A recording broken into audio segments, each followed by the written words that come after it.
यहाँ पर पैसे को कमाने के लिए लड़कियां कुछ भी करने को रेडी। पैसे से ज्यादा आपका कैरेक्टर जरूरी होता है। लड़कियां बुढ़ों से शादी क्यों कर लेती? 5 लाख रुपया टूरिस्ट वीजा के लिए देना चाहिए। मेरे पास C1D वीजा है यूएसए का, तो क्या अगर मैं जंप कर जाऊं? वेलकम बैक एवरीबॉडी, सत श्री अकाल, सब वधिया ते कमाल। काफी लोगों की रिक्वेस्ट आती है कि सर अमेरिकन वुमेन और इंडियन वुमेन के बीच का जो डिफरेंस है, जो कल्चरल डिफरेंस है, उसके ऊपर बात करो, उसके ऊपर हमें बताओ, हमें जानकारी चाहिए, तो उसके बारे में बात करेंगे। एक भाई का क्वेश्चन है कि सर मेरे पास C1D वीजा है और अगर क्या मैंने जंप किया तो मुझे वर्क परमिट मिल सकता है अमेरिका का। एक भाई का क्वेश्चन है कि सर टूरिस्ट वीज़ा लगाने में एक एजेंट करीब 5 लाख रुपए मांग रहा है इंक्लूडिंग टिकट्स, तो क्या हमें टूरिस्ट वीज़ा का 5 लाख पे करना चाहिए? इन सब क्वेश्चंस की आज बात करते हैं। Respect every woman on this planet earth. कभी भी किसी लड़की की, किसी लेडी की डिसरिस्पेक्ट नहीं करनी। एक असली मर्द, एक असली मैन वही है जो अपनी मदर की, अपनी सिस्टर की, अपनी वाइफ की, अपनी गर्लफ्रेंड की रिस्पेक्ट करे। कोई भी लड़की गलत नहीं होती, गलत माहौल होता है। आपने पूछा कि इंडियन वुमेन और अमेरिकन वुमेन के बीच में डिफरेंस बताओ, तो भाई डिफरेंस कुछ नहीं है, सिर्फ कल्चर में डिफरेंस है। लड़कियां सेम ही हैं, वहाँ पर भी सेम चिट-चैट होता है, यहाँ पर भी सेम चिट-चैट होता है, लेकिन कल्चर में बहुत डिफरेंस है। जब हम ऐसी कंट्रीज की बात करते हैं, इंडिया, पाकिस्तान, बांग्लादेश, जितनी एशियन कंट्रीज हैं, चाइना, फिलीपीन, वहाँ पर लड़कियाँ फैमिली को प्रेफरेंस देती हैं। वो सोल रिस्पॉन्सिबिलिटी समझती हैं कि मेरी फैमिली सबसे ज़्यादा इंपॉर्टेंट है। लेकिन यहाँ पर क्योंकि कल्चर में डिफरेंस है, तो यहाँ पे पैसे को सबसे ज़्यादा अहमियत दी जाती है। यहाँ पर पैसे को कमाने के लिए लड़कियाँ कुछ भी करने को रेडी हो जाती हैं। अब मैं आपको एग्जांपल दे देता हूँ। एक वेबसाइट है ओनली फैंस, उसमें कुछ नहीं करना है, आपको सिर्फ अपने ही बेड पे रहना है, कपड़े खोल देने हैं और पैसा कमा लेना है। तो ये वाला जो काम है ना, इसमें पैसा तो मिल रहा है लेकिन आपका कैरेक्टर आप गवा दे रहे हो। तो इसलिए काफ़ी लोग आपको बोलेंगे कि यार अरे पैसा बहुत ज़रूरी होता है, पैसे से ज़्यादा आपका कैरेक्टर ज़रूरी होता है। ये तो होगी पैसे की बात। अब बात करते हैं कि यहाँ की लड़कियों का फैमिली को लेकर क्या इनका बिहेवियर होता है। मेरी एक दोस्त की फ्रेंड थी, पहले गर्लफ्रेंड थी उसकी। अभी फ्राइडे नाइट और सैटरडे नाइट यहाँ के लोग, यहाँ की लड़कियाँ, लड़के सभी बाहर जाते हैं। उनको ऐसा है कि उनका ग्रंथ है ये कि इसमें फ्राइडे और सैटरडे नाइट घर नहीं रहना, बाहर जाना है। अब हुआ क्या, अब वो लड़की बाहर थी, नाइट क्लब में एंजॉय कर रही है, सब कुछ अच्छा चल रहा है, मज़े कर रहे हैं। अब घर से फ़ोन आता है, उसकी मम्मी रो रही है, कुछ दिक्कत हो गई है। तो उस लड़की का रिस्पॉन्स पता क्या आता है कि मेरा फ्राइडे नाइट आउट है, मैं नहीं आ सकती। फैमिली से बढ़कर इस दुनिया में क्या है? तो आप देख रहे हो, एक लड़की जो अपनी माँ बाप की कदर नहीं कर रही, तो वह आपके माँ बाप की क्या ही कदर करेगी। जो दिक्कत यहाँ पर इस कंट्री में है, इसके माहौल की वजह से है। अब ये माहौल क्या चीज़ है? माहौल एग्जाम्पल दे दूँ मैं आपको। अभी ट्रम्प की बात करते हैं, उनकी एज है 77। उनकी जो वाइफ है मेलेनिया ट्रम्प, उनकी एज है 54। ये उनकी फर्स्ट वाइफ नहीं है, लेकिन अभी जो है उनकी करंट वाइफ, 23 ईयर्स का एज डिफरेंस है इनके बीच में। तो अगर इसको समझा जाए, मतलब एक 23 साल का लड़का, उसने उस लड़की से शादी की जो अभी बॉर्न हुई है। अब ये फैक्ट है, इसको कोई चेंज नहीं कर सकता और ये यहाँ पर होता है। आपको लग रहा होगा कि यार यहाँ की लड़कियाँ बुढ़ों से शादी क्यों कर लेती हैं? फाइनेंशियल स्टेबिलिटी के लिए, पैसे के लिए। देखो, there is a difference between love and lust. अब लस्ट जो है वो पैसे की भी हो सकती है, लस्ट जो है आपको नशों की भी हो सकती है, हर किसी चीज़ की लस्ट आपको लग सकती है। तो ये जो लोग बोलते हैं ना कि लव हो गया, नहीं भाई। इसलिए आपको यहाँ पर गोल्ड डिगर्स लड़कियाँ बहुत मिल जाएंगी जो ढूंढ रही होती हैं कि भाई एक अच्छा पैसा कमाने वाला लड़का मिले, उसको फंसाएं और मेरी फाइनेंशियल स्टेबिलिटी जो है वो बनी रहे इस दुनिया में। वो सारा खर्चा उठाए, सब कुछ करे, मैं सिर्फ सज धज के बाहर जाऊँ, फ्राइडे नाइट सैटरडे नाइट घूमूँ फिरूँ और आ जाऊँ। फैमिली की रिस्पॉन्सिबिलिटी मुझे नहीं चाहिए। तो ऐसा मोस्ट ऑफ द गर्ल्स में आपको देखने को मिलेगा, जहाँ पे वो आपके माँ बाप के बारे में ज़्यादा कुछ पूछेंगे नहीं कि क्या जी रहे हैं, मर रहे हैं, उनको कोई फ़र्क इतना पड़ता नहीं है। जो अच्छी लड़कियाँ होती हैं ना, वो बिल्कुल ये सब चीज़ें करेंगी। लेकिन मैं बात कर रहा हूँ माहौल की। जब एक अच्छी लड़की एक 4 ऐसी लड़कियों के बीच में बैठती है, तो कुछ तो उसको भी फ़र्क पड़ जाता है। एक ट्रक ड्राइवर मुझे यहाँ पर मिला और उसने जो मुझे अपनी स्टोरी बताई, तो मैं उसको देख के ना थोड़ा सा दंग रह गया। अब ट्रक ड्राइवर बहुत मेहनत करते हैं यार, पैसा भी कमाते हैं, लेकिन जो मेहनत है उनकी ज़िंदगी रोडों पे जाती है। रोडों पे रहना है, खाना है, पीना है, सोना है। अभी बोला कि एक रात मैं घर जल्दी वापस आ गया, तो उसकी वाइफ किसी और के साथ थी। तो बोला उस बंदे को तो मैं तोड़ा ही तोड़ा और वाइफ को भी मैं डाइवोर्स दे दिया। तो अमेरिका में 40 से 50% मैरिड कपल डाइवोर्स फाइल करते हैं। दुनिया में 6th हाईएस्ट रैंक पे आता है अमेरिका डाइवोर्स रेट में। अभी ये सारे डाइवोर्स रेट के एक्चुअल रीजन पता क्या होता है? जब ये लड़कियां जाती है ना बाहर फ्राइडे नाइट सैटरडे नाइट, वहाँ पे इनकी इंटरेक्शन होती है किसी और मुर्गे के साथ जिसके पास ज़्यादा पैसा हो सकता है। ये लोग देखते हैं अरे यार ये ज़्यादा फाइनेंशियली स्टेबल है, मेरे हस्बैंड के पास तो इतना पैसा नहीं है, तो ये चुटकियों में चेंज हो जाती है। इसलिए मैं दुनिया में जितने भी रिलीजन है ना उनकी रिस्पेक्ट बहुत करता हूँ, चाहे वो सिख हो, मुस्लिम हो, हिंदू हो, क्रिश्चियनिटी हो, क्योंकि ये सभी रिलीजन आपको वैल्यूज सिखाते हैं, एक कैरेक्टर बिल्ड करवाते हैं। कल्चर और रिलीजन में फ़र्क होता है। कल्चर होता है माहौल, रिलीजन होता है जिसमें आपको वैल्यूज सिखाई जाती हैं कि ज़िंदगी का असली मतलब क्या है। तो जितने भी लोग इस वीडियो को देख रहे हैं, आप जिस भी रिलीजन में हो उसके साथ बने रहना भाई, वरना आप कैरेक्टरलेस हो सकते हो। देखना यहाँ के जो गोरे हैं ना वो खुद एशिया में जाके शादी कर रहे हैं। आप खुद यहाँ पे आके ऑब्जर्व करना,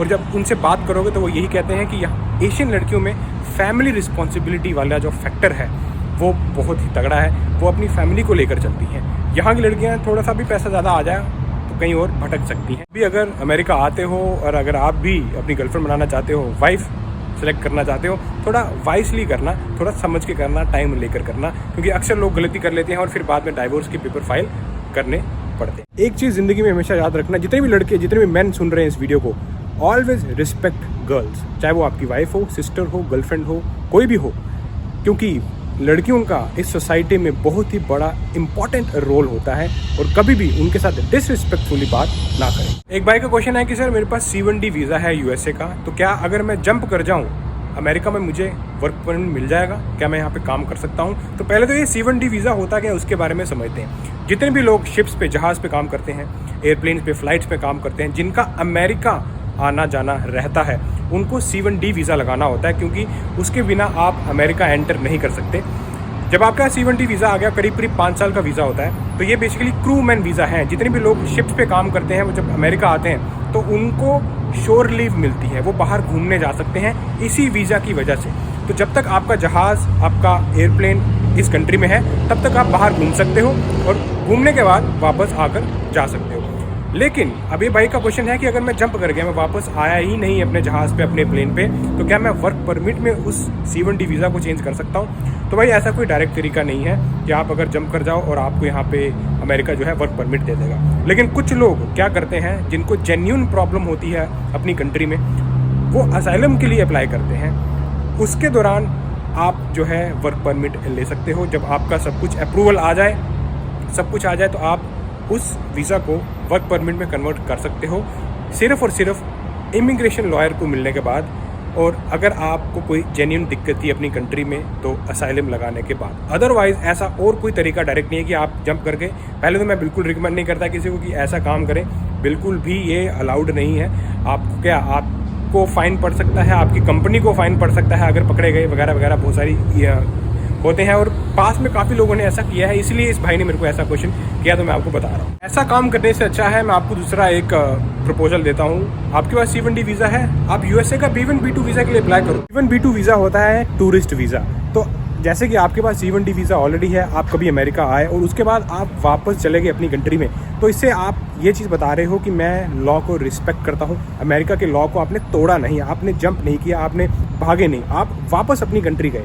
तो जब आप वापस अपनी कंट्री जाते हो, वहाँ पे टूरिस्ट वीज़ा के लिए अप्लाई करो, और जब आप एम्बेसी में इंटरव्यू देने जाओगे ना, आपकी प्रोफाइल वो देखेगा, हाँ भाई यार इसके पास तो ऑलरेडी यूएसए का वीज़ा है, इसको टूरिस्ट वीज़ा दे देते हैं। और मोस्टली लोगों को B1 B2 वीज़ा मिलता है। अगर आपका C1D वीज़ा था और आपने कोई भी नेगेटिव तरीका जो है यूज़ नहीं किया, कुछ ऐसा भागने की कोशिश नहीं की, वापस अपनी कंट्री में आए, सब कुछ लीगली लॉफुली आपने जो है सब कुछ किया, तो आपको टूरिस्ट वीज़ा मिलता है। और काफ़ी लोग आपको मिलेंगे जिनके पास C1D वीज़ा था, उनको B1 B2 वीज़ा 10 साल का मिला, क्योंकि B1 B2 वीज़ा होता है टूरिस्ट वीज़ा। उसमें जाके आपको बस अपनी इंटेंशन बतानी है कि मुझे घूमने जाना है अमेरिका, और उसके बाद आप यहाँ पर आ सकते हो, जो कि ज़्यादा बढ़िया है रैदर देन कि आप C1D वीज़ा लेकर जंप कर जाओ। अगला क्वेश्चन है कि सर B1 B2 वीज़ा मैं एक एजेंट के पास जा रहा हूँ, वो 5 लाख रुपया मांग रहा है और बोल रहा है कि टिकट भी हम लोग इंक्लूड करके देंगे, तो क्या मुझे 5 लाख रुपया टूरिस्ट वीज़ा के लिए देना चाहिए एक एजेंट को?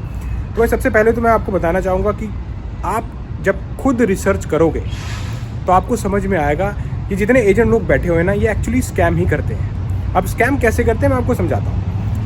हर एक एजेंट स्कैमर नहीं होता। कुछ इमिग्रेशन सर्विसेज प्रॉपर कंपनी बना के काम कर रहे हैं और वो लोग आपसे 5 लाख नहीं मांगते। सबसे पहले अगर आपको B1 B2 का वीज़ा अप्लाई करना है, उसकी अपनी फ़ीस होती है, वो होता है $185, जो कि इंडियन करेंसी में अप्रॉक्सीमेटली होता है 15,000 के करीब 15,000 इंडियन रुपीज़ की बात कर रहा हूँ। उसके बाद आपको फ़्लाइट टिकट करानी है। फ़्लाइट टिकट मैक्सिमम आप $1,000 ले लो यार, 1200 ले लो।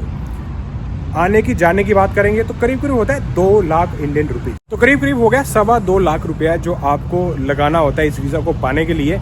और इसमें आप कैच बताऊँ, जो आप फ़्लाइट टिकट करवाते हो ना, वो भी आप रिफंडेबल करवा सकते हो कि इनकेस अगर नहीं मिलता है तो वो भी आपको रिफ़ंड हो जाए, और वही ये लोग करते हैं। पर फिर भी 2.25 लाख से ऊपर की रकम ये लोग मांग रहे हैं, जो कि 2,75,000 रुपये इनकी पॉकेट में जा रहा है। सिर्फ और सिर्फ क्या करना है, DS-160 फॉर्म भरना है, जो आप खुद भर सकते हो। यूट्यूब पे वीडियो देखो कि टूरिस्ट वीज़ा के लिए DS-160 फॉर्म कैसे भरते हैं। बैंक से स्टेटमेंट लेनी है, आपको फंड्स प्रूव करने हैं, इवैल्यूएशन करो अपनी प्रॉपर्टी की, सब चीज़ें जो है प्रॉपर एकदम तरीके से आप खुद सब कुछ करोगे, क्योंकि आपसे भी एजेंट ये सब चीज़ें मांगेगा। और सिर्फ DS-160 फॉर्म लेने का वो आपसे 5 लाख रुपया मांग रहे हैं। जितने भी जेन्यून एजेंट होते हैं ना, जिनकी प्रॉपर वीज़ा सर्विसेज, प्रॉपर उनका काम है, वो बिजनेस है, उनकी जेन्यून फीस पता कितनी होती है? किसी की 10,000 होगी, 20,000 होगी, मैक्सिमम 50,000 होगी। उससे ज़्यादा आपको B1 B2 वीज़ा अप्लाई करने के लिए कोई फ़ीस नहीं मांगता। और ये एजेंट तो 5 लाख, कुछ लोग मैंने देखा है, मैंने कमेंट में पढ़े हैं कि 10 लाख मांग रहा है, कोई 15 मांग रहा है। क्या भाई, क्या चल रहा है ये? आप एजेंट अच्छे के पास जाओ, काफ़ी है, एक नहीं कि वही एक बंदा क्योंकि B1 B2 वीज़ा एजेंट नहीं लगा के देता। आपको इंटरव्यू पे जाना है, आपकी पर्सनैलिटी और आपकी बात करने का तरीका देखकर ही वीज़ा मिलता है। इंटरव्यू में एजेंट का कोई लेना देना नहीं होता।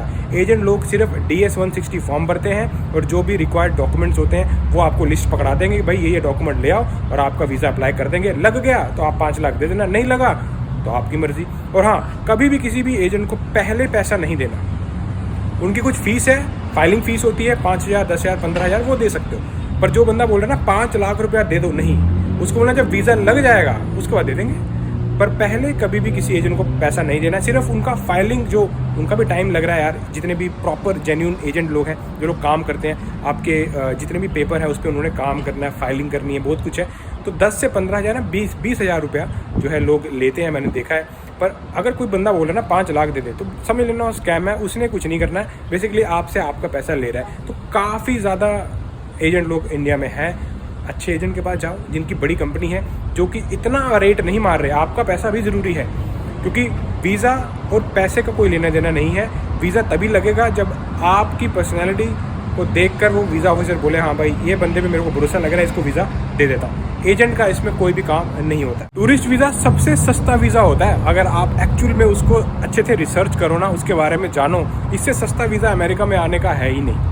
कोई भी वीज़ा इससे सस्ता आपको नहीं मिला है, क्योंकि इसमें सिर्फ आपको DS-160 फॉर्म भरना है, अपने बारे में बताना है, अपनी इनकम बतानी है। उसके बाद जो फाइलिंग फ़ी है वो होती है $185, करीब करीब 15,000 रुपये। फ़्लाइट की टिकट करवाओ, सारे फंड, सब कुछ अपना, प्रॉपर्टी वैल्यूएशन वो आप ही का, सब आपका है, किसी को देना नहीं है। और जब आप किसी एजेंट के पास जाते हो, वो बोलता है अच्छा इसको नहीं मालूम है, चलो अब इससे मैं गेम खेलता हूँ, इसको बोलता हूँ 5 लाख दे। किस बात का 5 लाख? कोई करने की आपको ज़रूरत नहीं है। आप खुद भी रिसर्च करके B1 B2 वीज़ा ला सकते हो, क्योंकि इंटरव्यू फाइनल स्टेप होता है, जिसमें पता लग जाता है उसी दिन कि आपको वीज़ा मिल रहा है या नहीं। अगर वीज़ा मिलता है तो आपका पासपोर्ट रख लेंगे, अगर वीज़ा नहीं मिलता है, रिजेक्शन होता है, तो आपको पासपोर्ट वापस दे देंगे। तो आज की वीडियो इतनी रखता हूँ, मिलता हूँ आपको ऐसी किसी इंटरेस्टिंग वीडियो में नेक्स्ट टाइम। अंटिल देन शको फटे। और हाँ, स्कैम में मत फंसना, क्योंकि आपका पैसा मेहनत से कमाया हुआ पैसा है। तो जब भी पैसा लगाएं, सोच के लगाएं।